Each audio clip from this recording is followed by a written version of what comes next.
Bonjour et bienvenue sur la chaîne BFG Occitanium. Je suis le capitaine Joseph Moustaki et je serai votre guide pour ce voyage interstellaire. Vous avez eu droit au CDA Xenos ainsi qu'au CDA Décor présenté par mon ami Ulysse. Voici le troisième CDA qui porte sur le sujet suivant, BFG non combattant.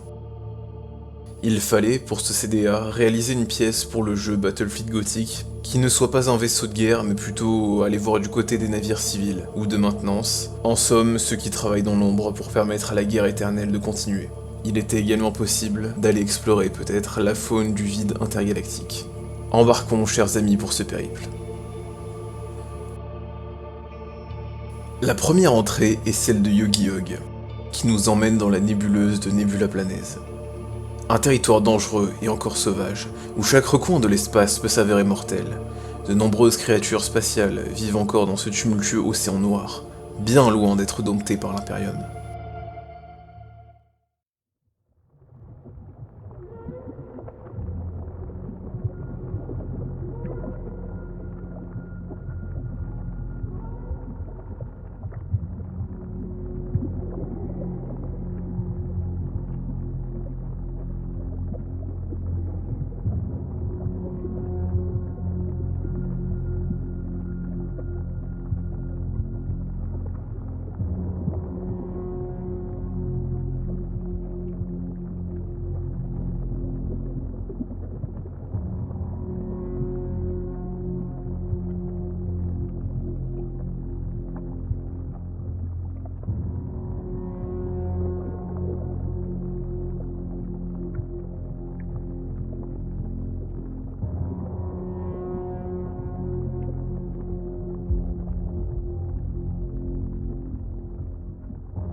Capitaine, j'ai repéré des méduses plasma à tribord.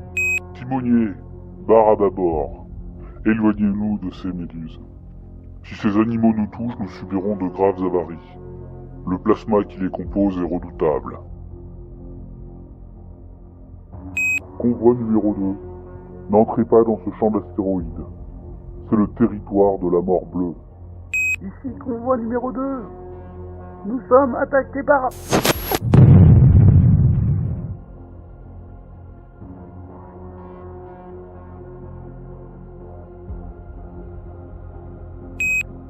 Ici escadron de baleiniers. Nous avons repéré 3 cibles, 2 adultes et un jeune.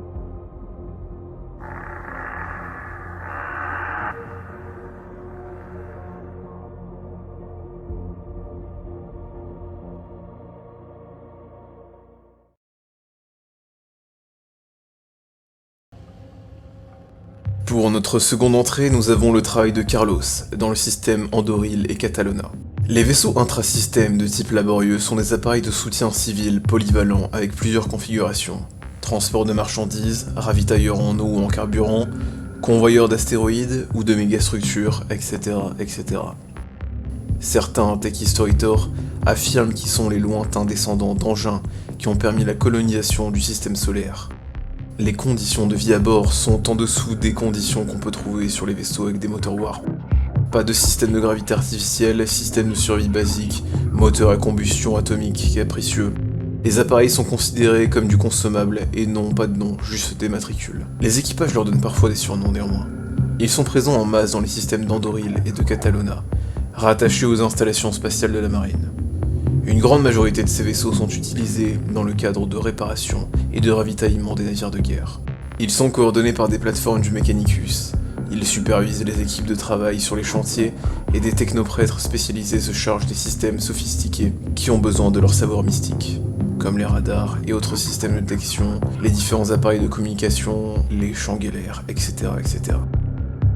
Parmi ce petit armada qui tourne en permanence autour des vaisseaux de ligne, on peut trouver des églises mobiles du Ministerium, avec des prêtres en scaphandre, chargés de reconsacrer les chapelles ouvertes sur le vide ou l'immatérium, récupérer les restes humains accrochés à la coque ou dans les sections sinistrées pour inhumation, apporter un réconfort moral pour les équipages malmenés et aussi physique avec des dispensaires présents sur leur bâtiment. Ces petits vaisseaux ont d'ailleurs un code couleur plus ou moins officiel, jaune étant les escadrons de ravitaillement, vert les escadrons de réparation et d'ingénierie, et bleu sont les escadrons de transport et logistique.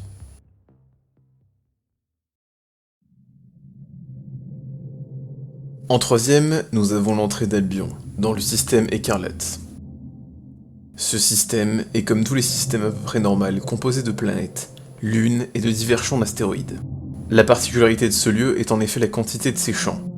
Ils sont tellement nombreux que le point de Mandeville est bien plus éloigné que la moyenne, pour laisser le temps au vaisseau appareillant en écarlate de ralentir et de suivre les tracés très précis et en réalité la seule route permettant d'arriver vivant aux différents dômes, mines, labos et usines. C'est précisément ces fameux champs d'astéroïdes qui font qu'Écarlate est une ressource potentiellement illimitée et de ce fait particulièrement importante pour l'économie de Syncana.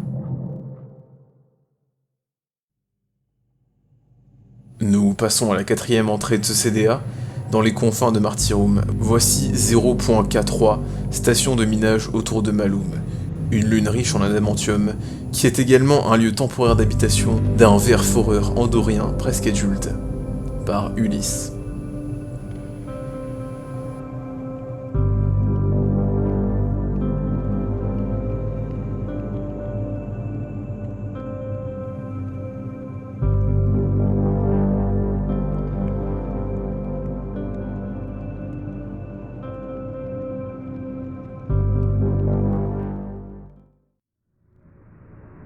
Cinquièmement, la création de Neshark.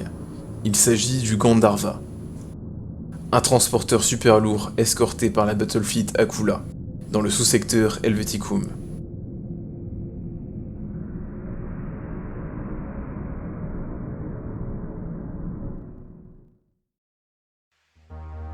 Ben de Pique est le prochain sur notre liste avec ce ravitailleur louche.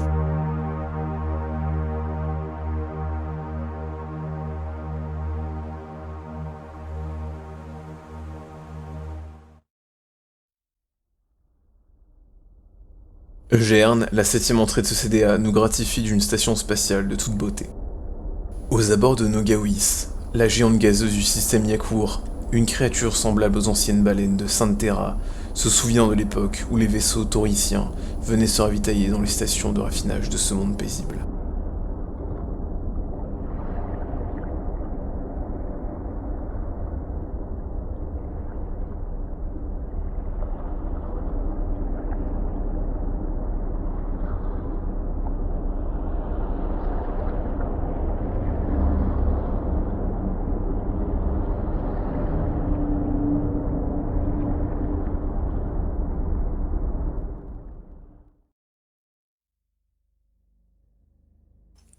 Enfin, notre ultime entrée pour ce CDA, la création de Joseph Moustaki, moi-même, dans le secteur Syncana.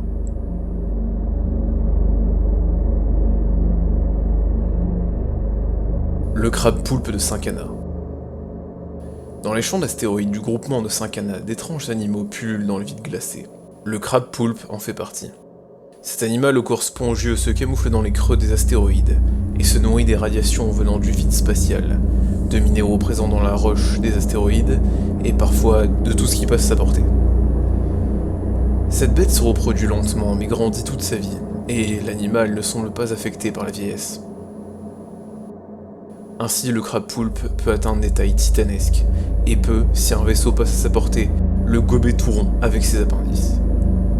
Ce spécimen présent en photo a des proportions gargantuesques, et serait à même de dévorer un vaisseau ruche tyrannide.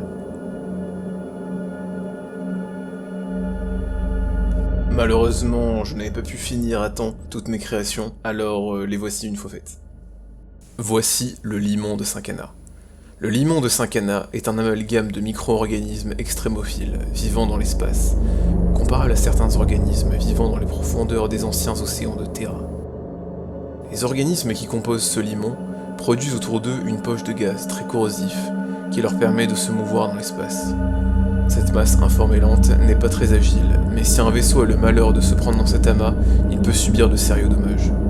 En effet, le limon se nourrit entre autres de radiations venant de l'espace, mais également de minéraux en tout genre, et la coque des vaisseaux est son mets de choix. Attention au limon de Syncana. Le Solarion. Cet animal lugubre vogue dans le vide glacé de l'espace. Cette bête est immense, mais est capable de se déplacer à des vitesses ahurissantes, et est difficile à repérer dans les ténèbres de l'espace. Néanmoins, aucune attaque de cet animal n'est enregistrée. le géant se contentant d'apparaître près d'un soleil du sous-secteur 5A, et peut-être d'autres sous-secteurs, peut-être l'avez-vous vu, et semble se nourrir des rayons du soleil, avant de repartir vers une destination inconnue. Les scientifiques du sous-secteur 5A pensent qu'il y aurait peut-être plusieurs spécimens, mais rien n'est sûr. Aussi, ces derniers paieraient cher pour pouvoir en apprendre plus sur cette chose.